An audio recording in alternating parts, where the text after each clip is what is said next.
안녕하세요. 12월 22일 온라인 성경 통독 시작하도록 하겠습니다. 기도하겠습니다. 하나님 아버지 감사합니다. 오늘도 귀한 말씀의 자리로 우리를 인도하여 주심을 감사드립니다. 하나님 말씀을 통해서 하나님의 뜻을 분별하고 시대를 승리하는 우리 모두가 되게 하여 주옵소서. 예수님의 이름으로 기도드립니다. 아멘. 오늘은 베드로 후서 1장부터 3장까지 우리 함께 진행하도록 하겠습니다. 베드로후서 1장입니다. 기록자는 베드로이고 기록 시기는 AD 64년에서 65년 경입니다. 기록 장소는 로마에서 기록을 했고요. 기록 대상은 소아시아, 에베소를 비롯해서 소아시아 여러 지역에 흩어진 그리스도인들에게 편지를 합니다. 1장 1절은 인사, 1장은 참 지식의 본질, 그 다음에 2장은 지식을 버리는 위험, 3장은 참 지식 안에 소망. 특별히 베드로 전서는 고난에 대해서 또 말씀하고 있다면 베드로 후서는 이단들에 대해서 말씀을 하고 있고 함께 또 고난에 대해서도 말씀을 하고 있습니다. 베드로는 AD 68년경에 순교를 당하게 됩니다. 우리가 잘 아는 대로 전승에 의하면 십자가에 거꾸로 달려서 죽임을 당하게 됩니다. 참 핍박이 많은 시기 가운데 베드로가 오늘 본문을 기록하고 있습니다. 본문에 들어가겠습니다. 1절 예수 그리스도의 종이요 사도인 시므온 베드로가 우리 하나님과 구주 예수 그리스도의 의를 힘입어서 우리의 믿음과 같은 귀한 믿음을 받은 이들에게 이 편지를 씁니다. 하나님과 우리 주 예수를 알므로 은혜와 평화가 여러분에게 더욱 풍성하여지기를 바랍니다. 하나님께서는 우리가 그를 알므로 말미암아 생명과 경건에 이르게 하는 모든 것을 그의 권능으로 우리에게 주셨습니다. 하나님은 우리를 부르셔서 그의 영광과 덕을 누리게 해주신 분이십니다. 그는 이 영광과 덕으로 귀중하고 아주 위대한 약속들을 우리에게 주셨습니다. 그것은 이 약속들로 말미암아 여러분이 세상에서 정욕 때문에 부패하는 사람이 되는 것이 아니라 하나님의 성품에 참여하는 사람이 되게 하시려는 것입니다. 그러므로 여러분은 열성을 다해 여러분의 믿음의 덕을 더하고 덕의 지식을 더하고 지식의 절제를 더하고 절제의 인내를 더하고 인내의 경건을 더하고 경건의 신도 간의 우애를 더하고 신도 간의 우애에 사랑을 더하도록 하십시오. 이 영광과 덕으로 귀중한 약속이란 말은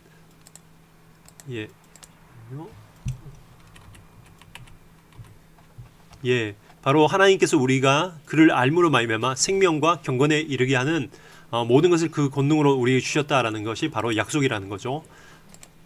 이런 것들이 우리에게 갖추어지고 또 넉넉해지면 여러분은 우리 주 예수 그리스도를 아는 일에 게으르거나 열매를 맺지 못하는 사람이 되지 않을 것입니다. 그러나 이런 것들을 갖추지 못하는 사람은 근시안이거나 앞을 보는 사람입니다. 이런 사람은 자기의 옛 죄가 깨끗하여졌음을 잊어버린 것입니다. 그러므로 형제 자매 여러분 더욱더 힘써서 여러분이 부르심을 받은 것과 택하심을 받은 것을 아까 좀 전에 말씀드렸던 이렇게 함으로 지식, 덕의 지식, 지식의 절제 이런 것을 통해서 우리의 믿음을 굳세게 하라라는 거죠.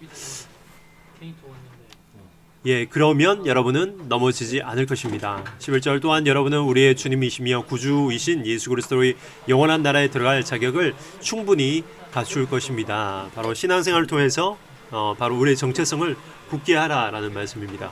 그러므로 비록 여러분이 이런 것들을 알고 있고 또 받은 진리에 굳게 서 있지만 나는 언제나 이런 것들을 두고서 여러분을 일깨우려 합니다. 사실 우리의 신앙은 자꾸 잊어버리기 쉽습니다. 우리가 성경을 많이 읽고 기도를 많이 하고 예배를 철저하게 드려서 은혜를 받는다 해도 우리의 은혜는 내일 당장 또 잊어버릴 수 있기 때문에 괴수에서 하나님의 말씀에 무장하고 또 하나님의 말씀을 가까이 하고 또 기도하면서 하나님께 나가야 됩니다. 사도 베드로는 지금 이런 것들을 여러분에게 일깨워 주려고 한다라고 강조하고 있죠. 나는 이 육신의 장막에 사는 동안 여러분의 기억을 일깨워서 분발하게 하는 것이 옳다고 생각합니다. 베드로가 사는 동안 계속해서 이렇게 일깨워야 된다라는 거죠. 우리 주 예수 그리스도께서 나에게 보여주신 대로 내가 육신의 장막을 벗을 때가 멀지 않았음을 알고 있기 때문입니다. 사도 바울도 베드로 후서에서 바로 디모데 후서에서 디모데에게 편지를 하면서 자신의 육신을 벗을 때가 얼마 남지 않았다. 자신을 관제와 같이 포도주를 이렇게 붓는 그 관제와 같이 부을 날이 얼마 남지 않았다라고 말하고 있는 것처럼 사도 바울도 똑같은 상황이었습니다.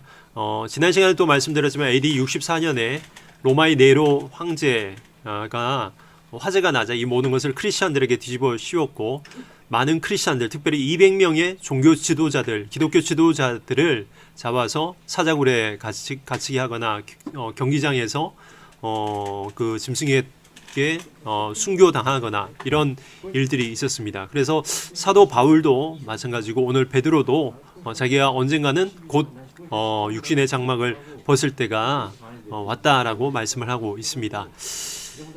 예, 16절 우리가 여러분에게 우리 주 예수 그리스도의 권능과 재림을 알려드린 것은 교묘하게 꾸민 신화를 따라서 한 것이 아닙니다. 예, 예수님의 복음을 전한 예수님의 권능, 재림을 알려드린 것은 꾸민 신화가 아니다라는 거죠. 로마나 그리스에는 그리스 신화, 로마 신화가 참 많이 있잖아요.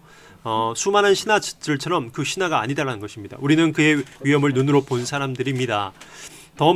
더없이 영광스러운 분께서 그에게 말씀하시기를 이는 내 사랑하는 아들이요 내가 좋아하는 아들이다 하실 때 그는 하나님 아버지께로부터 존귀와 영광을 받았습니다. 예, 변화산 이야기죠. 우리가 그 거룩한 산에서 그분과 함께 있을 때 우리는 이 말소리가 하늘로부터 들려오는 것을 들었습니다. 마태복음 17장, 그 다음에 누가복음 9장, 마가복음 9장에서 나오는 변화사 사건을 베드로가 경험을 했습니다.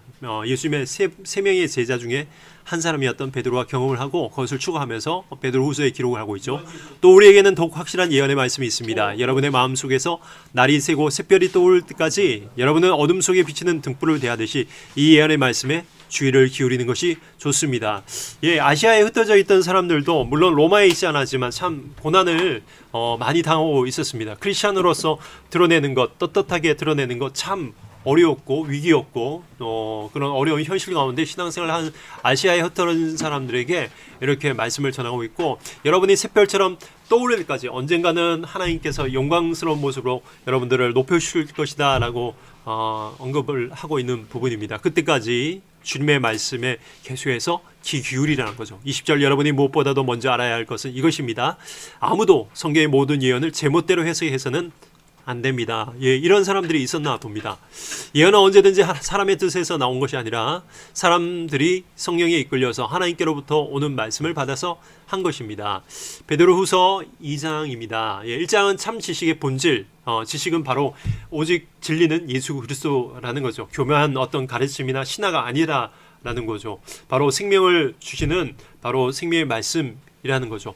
2장은 지식을 버리는 위험, 지식을 버릴 때 바로 이 도에서 예수 그리스도를 믿는 이 복음의 도에서 벗어날 때 어떤 일이 일어나느냐라는 위험을 강조하고 있습니다. 전에 이스라엘 백성 가운데 거짓 예언자들이 일어난 것과 같이 여러분 가운데도 거짓 교사들이 나타날 것입니다. 예, 베드로후서는 거짓 교사들에 대해서 강조하고 있죠. 그들을 따라가지 말라는 것입니다.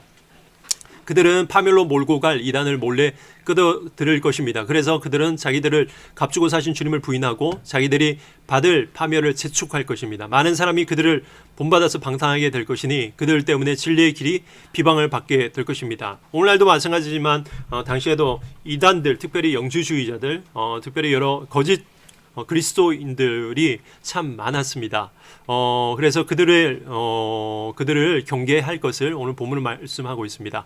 또 그들은 탐욕에 빠져 그럴듯한 말로 여러분의 호주머니를 털어할 것입니다. 하나님께서는 이미 오래전에 그들에게 내리실 심판을 정해 놓으셨습니다. 파멸이 반드시 그들에게 닥치고 말 것입니다. 하나님께서 죄를 지은 천사들을 아끼지 아니하시고 지옥에 던져서 마귀죠, 사단이죠, 살슬로 묶고 심판 때까지 어둠 속에 있게 하셨습니다. 그는 또 옛 세계를 아까우지 아니하시고 경건하지 않은 자들의 세계를 홍수로, 노아의 홍수 때 홍수로 덮으셨습니다. 그때 그는 정의를 부르짖던 사람인 그는 하나님이죠. 노아와 그 가족 7사람 총 8명이죠. 그들을 살려주셨다는 거죠. 그리고 소돔과 고모라 두 성을 잿더미로 만들어 멸망시키셔서 후세에 경건하지 않은 자들에게 본보기로 삼으셨습니다. 그러나 무법한 자들의 방탕한 행동 때문에 괴로움을 겪던 의로운 사람 롯은 구하여 내셨습니다. 여기서 의로운 사람 롯이라는 말은 하나님을 믿었다는 거죠. 예, 하나님을 믿던 롯을 구해내셨습니다. 그 의인은 그들 가운데서 살면서 보고 듣는 그들의 불의한 행실 때문에 날마다 그의 의로운 영혼의 고통을 느끼고 있었던 것입니다. 롯에 대해서 말씀하고 있죠. 주님은 경건한 사람을 시련에서 건져내시고 불의한 사람을 벌하셔서 심판날까지 가두어 두실 줄을 아십니다. 특히 더러운 종려에 빠져서 육체를 따라 사는 자들과 권위를 멸시하는 자들을 그렇게 하실 것입니다. 권위는 어떤 교회의 권위죠. 또 하나님에 대한 권위죠. 육체를 따라 종욕 가운데 사는 사람들, 그리고 하나님에 대한 어떤 권위, 교회에 대한 권위를 무시하는 사람들에게 그렇게 하실 것입니다. 그들은 대담하고 거만해서 겁도 없이 하나님에 있는 영광스러운 존재들을 모욕합니다. 천사들은 그들보다 더 큰 힘과 능력을 가지고 있으면서도 주님 앞에서 그들을 비방하는 고발을 하지 아니합니다. 그러나 그들은 본래 잡혀서 죽을 목적으로 태어난 지각 없는 짐승들과 같아서 알지도 못하는 일들을 비방합니다. 오늘날 많은 사람들이 교회를 비방하잖아요. 천사들도 비방하지 않는다는 것입니다. 천사들도 교회에 어떤 잘못이 있다 비방하지 않는데, 바로 오늘 많은 사람들이 바로 이런 교회들을 비방하고, 특별히 고린도 베드로 후서 당시 믿지 않는 사람들뿐만 아니라 믿는다라고 한 사람들도 여러 가지 말로, 교배한 말로 바로 이 교회에 대해서 비방을 했다는 거죠. 그러다가 그들은 짐승들이 멸하는 것 같이 멸망을 당할 것입니다. 그들은 자기들이 저지른 불의 값으로 해를 당합니다. 그들은 대낮에 흥청대면서 먹고 마시는 것을 낙으로 생각합니다. 그들은 티와 흠투성이 인간들입니다. 그들은 여러분과 연애를 즐길 때에도 자기들의 속임수를 꾀하고 있습니다. 그들의 눈에는 가늠할 상대자들 밖에 보이지 않습니다. 그들은 죄를 짓기를 그치지 않습니다. 그들은 들뜬 영혼들을 유혹하며 그들의 마음은 탐욕을 채우는데 익숙합니다. 그들은 저주를 받은 자식들입니다. 그들은 바른 길을 버리고 그릇된 길로 갔습니다. 불의의 삭슬 사랑한 불의의 아들 발람의 길을 따라간 것입니다. 그러나 발람은 자기의 범죄에 대하여 책망을 들었습니다. 말 못하는 나귀가 사람의 소리를 말하여 이 예언자의 미친 행동을 막은 것입니다. 이 사람들은 물 없는 샘이요 폭풍에 밀려간 안개입니다. 그들에게는 캄캄한 어둠이 마련되어 있습니다. 그들은 허무맹랑하게 큰 소리를 칩니다. 그들은 그릇된 생활을 하는 자들에게 가까스로 빠져나온 사람들을 위하여 사람들을 육체에 방종한 정욕으로 유혹합니다. 그들은 사람들에게 자유를 약속하지만 자기들은 타락한 종이 되었습니다. 누구든지 진 사람을 이긴 사람의 종노릇을 하게 된 것입니다. 사람들이 우리의 주님이시며 우리 구주이신 예수 그리스도를 알므로 세상의 더러운 곳들에서 벗어났다가 다시 거기에 말려들어서 정복을 당하면 그런 사람들의 형편은 마지막에 더 나빠질 것입니다. 예수님을 믿었다가 그런 사람들의 유혹에 빠져 들어가면은 나중 형편이 더 나빠질 것이라는 거죠. 그들이 의의 길을 알고서도 자기들이 받은 거룩한 계명을 저버린다면 차라리 그 길을 알지 못했던 편이 더 좋았을 것입니다. 다음과 같은 속담이 그들에게 사실로 들어맞습니다. 개는 자기가 토한 것을 도로먹는다. 그리고 돼지는 몸을 씻고 나서 다시 진창에 뒹군다. 진리의 말씀을 알고도 유혹을 받아서 빠지면은 바로 돼지처럼 개처럼 된다라는 거죠. 3장입니다. 사랑하는 여러분, 나는 여러분에게 이 두 편지를 쓰고 있습니다. 하나는 고린도전서죠. 두 편지로 나는 여러분의 기억을 되살려 여러분의 순수한 마음을 일깨우려고 합니다. 요걸로 봐서 베드로전서, 지금 베드로후서지만 베드로전서와 베드로후서의 수신자가 같다라는 것을 알 수 있습니다. 그렇게 해서 거룩한 예언자들이 이미 예언한 말씀과 주님이신 구주께서 여러분의 사도들을 지켜주신 계명을 여러분의 기억 속에 되살리려는 것입니다. 여러분이 무엇보다도 먼저 알아야 할 것은 이것입니다. 마지막 때에 조롱한 자들이 나타나서 자기들의 욕망대로 살면서 여러분을 조롱하여 이렇게 말합니다. 그리스도가 다시 오신다는 약속은 어디 갔느냐? 조상들이 잠든 이래로 만물은 창조 때로부터 그저 하였듯이 그냥 그대로다. 그들이 이렇게 말하는 것은 하나님의 말씀으로 하늘이 오래 옛날부터 있었고 땅이 물에서 나와 물로 말미암아 형성되었다는 것과 또 물로 그때 세계가 홍수에 잠겨 망하여 버렸다는 사실을 그들이 일부러 무시하기 때문입니다. 그러나 지금 있는 하늘과 땅도 불사르기 위하여 그 동일한 말씀으로 보존되고 있으며 경건하지 못한 자들이 심판을 받아 멸망을 당할 날까지 유지됩니다. 사랑하는 여러분, 이 한 가지를 잊지 마십시오. 주님께서는 하루가 1000년 같고 1000년이 하루 같습니다. 어떤 일이 생각한 것 같이 주님께서는 약속을 더디 지키시는 것이 아닙니다. 도리어 여러분을 위하여 오래 참으시는 것입니다. 하나님께서는 아무도 멸망하지 않고 모두 회개하는 데 이르기를 바라십니다.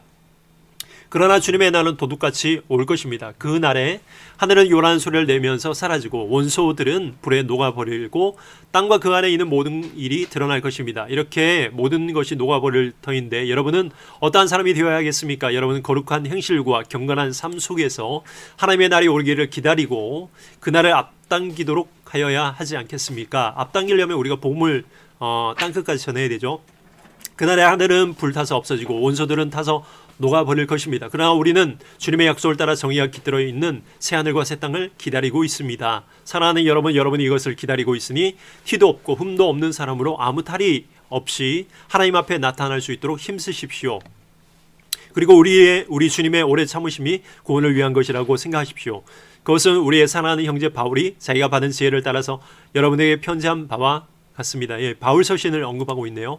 바울은 모든 편지에서 이런 것들을 두고 말하고 있는데 그 가운데 알기 어려운 것들이 덜어 있어서 무식하거나 믿음이 굳세지 못한 사람은 다른 성경을 잘못 해석하듯이 그것을 잘못해서 마침내 스스로 파멸에 이르고 말 것입니다. 그러므로 사랑하는 여러분, 여러분은 이 사실을 미리 알고 불의한 자들의 유혹에 휩쓸려서 자기의 확신을 잃는 일이 없도록 주의하라라고 강조하고 있죠. 우리의 주님이시며 구주이신 그리스도 예수에 대한 지식과 그의 은혜 안에서 잘하십시오. 이제도 영원한 날까지 영광이 주님께 있기를 빕니다. 아멘. 예, 사도 베드로는 계속해서 어려운 위기 가운데 지금 아시아에 있는 성도들에게 계속해서 자라가라, 또 이단들을 경계하라 라고 강조를 하고 있습니다. 예, 오늘 여기까지 하고요. 이번 주 목요일 날 이 시간에 다시 뵙도록 하겠습니다. 감사합니다.